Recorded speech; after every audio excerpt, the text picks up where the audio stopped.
Alright, PSCI recap. This is for January 21 and for that week. And good morning, good afternoon, and good evening sa ating mga viewers. And maganda, no? Nagiging maganda yung development sa ating market. And I think we are finally transitioning sa very, very bullish sentiment because of the recent na nangyari, no? Sa ating PSEI. Alright, again, we're going to review and we're going to at least, no, try to anticipate kung ano yung mga potential stocks that we should be watching right now, especially with our core watch list. And before we do all of that recap, let me share to you the word, no, quick word from our sponsor, no? So from 1 Thessalonians chapter 5 verse 18, in everything give thanks, for this is the will of God in Christ Jesus concerning you. Again, alright, sa buhay ba natin, paano ba natin ito may i-relate, no? Especially if day-to-day very busy tayo, no? With all of the things that we have to do. There's work, there's family, no? Probably if you are in a business, in trading, no? Especially. Hindi mo ba naisip na, especially if you are currently doing trading, no? It's very easy to forget, no? And to be grateful, no, for the little things, no? Especially if you have a wife or you have a husband that is making it possible, no, for you to concentrate and study itong market, no? Especially, no, yung health mo, it's very easy to forget na you have all the, no, physical abilities like clicking the mouse, you have 20/20 vision, no, and you're feeling good, no, because I tell you, no, health wise, if you're not feeling good, if there's something wrong with you, kung bagong opera yung tuhod mo or balakang, no, or your back or yung gulugod mo sumasakit dyan, you cannot trade, no, very efficiently and very effectively pagka there's something bad there. Kaya this verse is very, very wise, right? So because it reminds us na the little things, no, everything, no, there are the little things na we have in our lives na once we lost, doon lang natin marirealize kung gaano ka-importante, no? So again, guys, I would not be ganito kaposigido to tell you to read the Bible because I've seen marami na akong pinagdaanan and marami akong nabasang libro and nagugulat ako because sabi ko, nandito na rin pala yung mga wisdom. We have just to search it, no? And we have to seek it. And yun nga, you have to pray for it para maintindihan mo, ipaintindi sa'yo kung ano yung mga salita, no? So again, guys, I hope that you're going to start reading, no? Give your every effort, no, to at least start reading. If you have to sleep 15 minutes less, if you have to lessen your time sa Facebook, lessen your time sa mga iba't ibang bagay, guys, please read the Bible because para sa inyo talaga ito, right? No? And again, that is our quick word and I hope you are able to get something out of it, no? Again, we're now going to start to review yung mga nangyari sa market and yung mga potential activities for potential stocks that we should be watching. And guys, at this point in time, anything that I would say is definitely not 100%, might or might not happen. And it's up to you guys, no? You have to take this review or what you call this webinar as a complementary sa inyong trading, no? Especially if you are starting or hindi mo pa ganun ka solidify yung sistema mo, no? And especially I am not your guru, right? Take this with a grain of salt, no? Anything that I would say. So again, back to back 143 points, no? Last week 143 points yung ginain natin. For this week's another 143 points. Now we're now closing at 84 47, no? And again, nagulat na ako, no? Because 8,000 level holds, and that's a good sign, no? For all of us, no? And especially you are seeing a good and solid performance by AGI, yung Alliance Global, AEV, and followed by AP, GTCAP, MBT, and MEG. Right? Overall, pag tumataas ang index, madali, no? Madaling i-trade yung market, and ilan yan, no? Ilan yung stocks na blue chips na nagtaasan, no? So, anin yung solid na gain, right? And if you're going to review the PSEI index, no? Looks like, no? Ito yung resistance. And once we have yung confirmation, if by this week we hit yung 8,001, no? It's parang automatic, I think. We are set to bound to reach yung 8.4, no? Ito na yung next level na we have to take out with considerable conviction itong 8.4, no? I think that's very good, no? We're finally seeing recovery sa market, and we're finally seeing through, and we're seeing follow through sa mga laggards, no?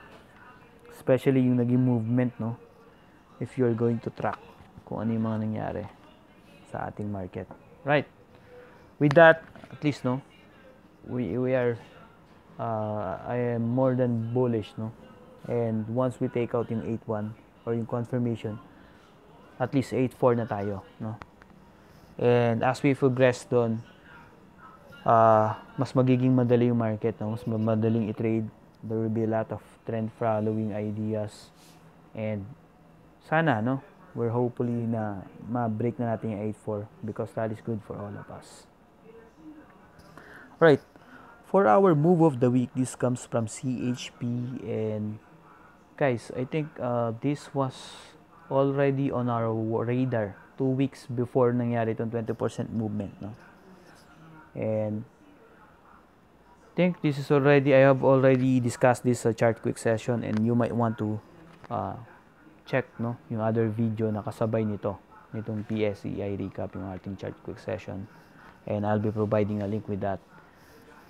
And again, 24% move, that is a very solid movement. Again, this is due to the fact na there are news na i-implement daw yung another round of importation taxes for the foreign cement, no? And that is good for CHP and the local cement players.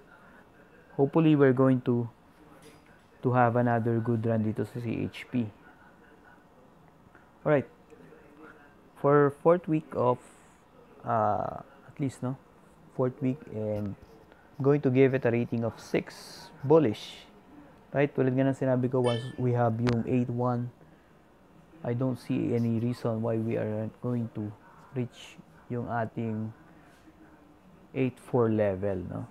And recently, if you're not following the news, and there's disclosure, no, na itong Hanjin, which has been on a financial woe, or hindi maganda yung kanyang financial status, is merong exposure, no? Itong ating mga banks like yung BPI, MBT, BDO, RCVC, yan yung mga nasa stocks natin. Is Land Bank pa yata kasama rin, no? They have interest dito sa Hanjin na to. And ang maganda rito, lumabas yung news, and the market just shrug it off, no? Parang hindi ganun kalaki yung impact. Probably they already anticipated it, no? And ibig sabihin lang nun, ready na, no? It was already discounted, and medyo na-absorb na rin yun ng market before the news finally came out, no? Yung mga insiders already knew, no? So I think that's good news for all of us na hindi masyadong naapektuhan yung market natin. And I think, no, for the short term, definitely 8.4 level na yung titignan natin, no? And guys, with that, let me tell you a story or personal experiences, no? This January, no, I think I'm going for my third, or I think fourth book, no? And nag-order ako sa Amazon because I've not seen itong libro na to sa ating mga local bookstores. And this cost, no, sa ating pesos, sa peso, no? Sa Amazon kasi ako bumili. 1.6 na siya, no? Dollar to peso. And then you have to pay yung ating another fee for delivery and costing me around 2.6 already, no? Hindi mo pa isama yung back and forth effort mo na papunta para i-claim because I'm ordering to logistics company yun no. So ganito, I'm more than willing to tell you, no. Siguro mga 8 out of 10 na Pilipinos would not buy yung ganung kamamahal na libro, no. Not because na hindi nila kaya. It's because hindi nila naintindihan, no, yung value na nakukuha mo sa libro. Right? So, I'm not telling you to read all the books, but be very picky. No? Be very picky sa mga libro mo, and we are very, very lucky, no, sa generation natin because there are book reviews na makikita mo. May mga rating yan. And makikita mo na, no, by just reading yung mga comments doon kung maganda ba yung libro or hindi. So, no? Especially if wala ka namang pera, alam ka namang bili ka. What I'm telling is yung mga Pilipino that they could afford that book but hindi nila binibili. Right? Especially sa mga traders, no? They want yung mga freebies, yung mga free downloads, no? And I'm not suggesting that because pwedeng ibigay sa iyo, no? Pwede ibigay sa iyo ng libre, tulad nitong video na to, libre. And you take it lightly, no? And hindi mo absorb yung lesson, no? But once you pay the money, once you have buy that, no, libro, mas maganda, I think, absorption because tumatakbo sa utak mo, no, na you have paid for this and you're going to get something out of it. And even to write a book, no? Etong webinar na nga lang to, itong presentation ko na itong YouTube video na to. Napakasimple lang nito, but it takes time, no? From idea generation through pagta-type nito or mga pag-edit no. Simple lang naman to. But I tell you, medyo kumakain din ng oras siya. And especially if you're going to buy the book, no? Physical hard book. And mga authors would pour out a lot of their hours or probably the summary of their lives. Tapos bibilin mo siya. And that is a good, minsan sa libro, if you're going to buy, no, at least mga 3 sentences, 2 sentences lang, or even 1 sentence na makita kang idea or insight, that's already enough, no, para mabayaran niya yung value na binili mo, no. So again, sa trading, hindi naman ibig sabihin na once you read a lot of books, hindi rin. Dapat you have the insights, you have the pag-aaralan mo rin siya, no, through experiences. Kaya nga like yung sinasabi sa mga newbies is mag-open ka na account, you play very, very little, and then sabayan mo na rin ang basa kasi mas mabilis yung development, no, based on my experience. Right? So again, that is my story to you, no? Right? But tingnan mo, yayain mo yung mga ka-office mate mo or mga ka-trade buddy mo. I don't think na yung mga ibang tao, no, to buy coffee or to watch movie, ang bilis nila dyan, no? But you tell them to buy this book, read this book, naku, tagal, pre, sabi sa inyo. So, with that at least, no, tulad nga na sinasabi ko sa inyo, sa dami ng nabasa kong libro, no, lagi lang yung bumabalik sa Bible. So, at least, kung wala ka pang pera, you're student, you're still learning, buy the Bible, alright? Tapos, magbasa ka ng mga libro and you have yung inyong hit list ng mga libro na kinakailangan, no? And if you want me to tell you yung mga binabasa ko, please guys, please do comment, no, para masabi ko sa inyo. So, let's now move on sa ating mga watch list. And we have yung JFC. Alright, ang maganda kasi sa JFC, we have already seen weaknesses and inconsistencies sa mga previous leaders, no? Especially yung watch list natin last week. We're seeing inconsistencies sa Wilcon, sa ABA, right? sa FGen, medyo nagkakaroon ng hesitation.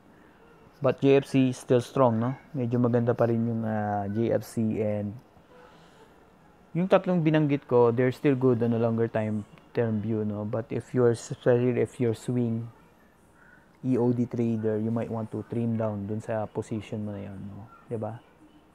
But itong GFC, ang tagal na to sa ano natin eh, sa ating watch list eh, sa radar natin. Sabi ko sa inyo, once we broke 300, ang bilis nung 320, 330, and that is kung ano yung nangyayari, no? Right now, it's currently in a blue sky zone, no? So, let it run, no? Let it run. And magbenta ka lang once you see yung inconsistencies. But kung pagbibigyan ka pa, please ma-revisit yung 305, 310 level para sa JFC. Again, that is our take para sa JFC, no? Let it run, no? Once we see a weakness, doon tayo pwede mag-trim down sa JFC, no? So at least it's in a blue zone or blue skies kung tawagin. And at least let it run, no? Mukhang may bubuga pa rin itong JFC with the recent price action na nangyayari sa kanya, right? Next on our watch list is FDC, right? I think we scouted this dito pa lang sa area na to, and another breakout dito sa area na to, and right now, no, it's currently doing on a pullback, and looks like, no, hard pullback, but we don't see any volume, no. At least for the short term, you might want to check and see if it's going to touch itong green zone, itong light green area na to, or at least, no, strong buy lalo dito sa green area, no, dark green area. So nangyayari dito, at least, no, sa 11 or 1170 ka bumili for a potential 13 to 18% upside, right? This is a can slim stock, and yung momentum players are already out. Mukhang naglipat sila, no, sa ibang stocks. And FDC, maganda yung earnings nito, and this is looks like a solid 2018 para sa kanila. Again, nag-benefit to sa Clark Airport projects, and at least, no, for the meantime, abangan natin etong area na to, if kung ano yung gagawin ng price, if magbabounce pa, or at least baka i-shake out niya, no. But if it falls below dito, medyo delikado na yan, no. Huwag mo nang habulin, because that might mean something else para sa FDC, right? Next on our watch list, ATN, right? ATN, and maganda, no, yung ginagawa ng kanyang price action. Mukhang nag-iipon ng lakas dito, no. Nagko-coil at around this area, yung 143, currently sitting at a buy zone already, and at least, no, maganda para sa position pwestuhan, and lalo na, no, ma-take out niya tong area na to, tong resistance area na to. There's strong likelihood na ma-reach niya tong blue skies area, no, tong area na to. So again, if it falls below dito sa buy zone natin, medyo iwasan mo muna tong ATN, kasi we might never know, baka yun na yung kanyang end of the run niya, no. But basta nandito siya sa green zone na to, itong buy zone natin, 139 to 143, that's still good, no. At least kung mag-swing siya this week dito sa area na to, I think that is 6 to 7%, no? Tapos let it run bago try to check and see if mabibreak niya tong area na to. ATN, maganda yung pinapakita, no? Mag-iipon ng lakas dito sa area na to. I think that's very good for ATN, and currently mukhang may nag-accumulate, and pag nag-rotate yung ating leaders, baka isa to sa mag-take over itong ATN, no? And again, we also have yung sa ating watch list itong MEG, no? Alright, with MEG, di ba last week nasa chart quick natin to. Told you guys to buy and accumulate sa 5 with the first TP ng 530, right? Tapos 550. Right, I hope you're able to buy dito sa near sa 5, and that is good. And at least nakapag-partial profit taking ka na rito sa 530. So with MEG, the next level na we should watch is yung 550. No? 550, itong area na to 570. That is sell zone. No? Benta mo na lahat yan. But kung hindi ka naman nakapasok, please, baka i-retest niya itong 530 or mag-consolidate siya dito. No? Mag-stay siya rito before finally taking out yung 550, 560, 570. No? So at least, maganda-ganda ng ano yan. Profit na rin yan. No? Lalo pat kung dito ka nakabili. I think last week yata, nasaan na natin ito eh. Nasa chart sessions natin itong MEG na ito eh. Mega World. Ganda ng volume, no?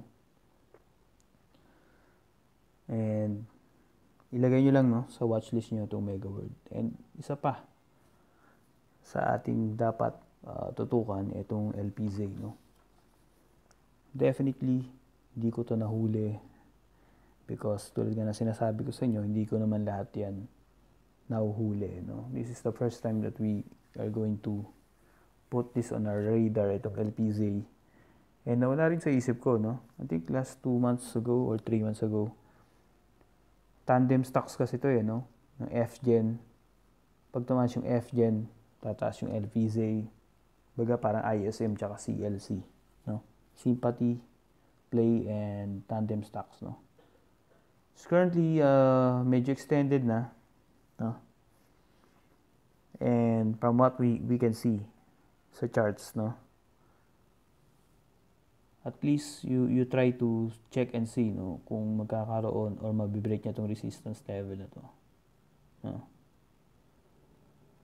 Itong LPZ, no? Medyo extended na rin kasi, medyo delikado na eh, no? At least ang forecast natin dito, at least sana ma-hold niya itong level na to, itong light green area na to, or kung retouch niya pa itong another support, itong 5, pero I don't think so, no? Mukhang medyo malabo-labo na yon. But anything is possible. Mas lalo kang bumili, no? Dito sa 5 area. And then, yung ating target is around this area, no? Itong area na to, you sell dito sa light red and lalo mong ibenta kapag once na-reach niya na itong area na to, no? So at least, ito yung mga stocks na dapat natin abangan, no? For next week and for our 4th week of January, no? Again, maraming salamat sa panonood and see you next week.